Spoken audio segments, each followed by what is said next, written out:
One of the challenges of reading the New Testament is that it's so diverse. You have narratives like the Gospels and Acts.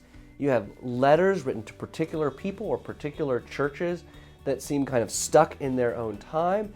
You have an apocalypse, the book of Revelation.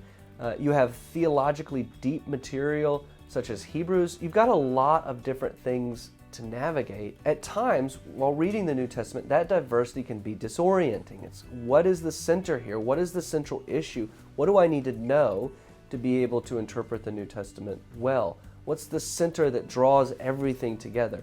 Well, the center that draws everything together is the event of Jesus' death and resurrection. Everything draws on that and it points to that.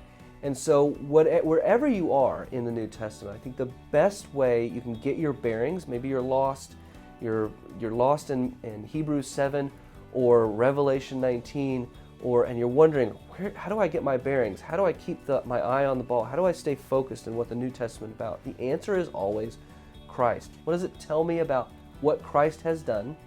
And what does it imply then in my own life? How does it apply to my own character as I struggle to follow Christ in the wilderness world in which we live? The second component to reading the New Testament is to make sure you're respecting the particular kind of book that you're in.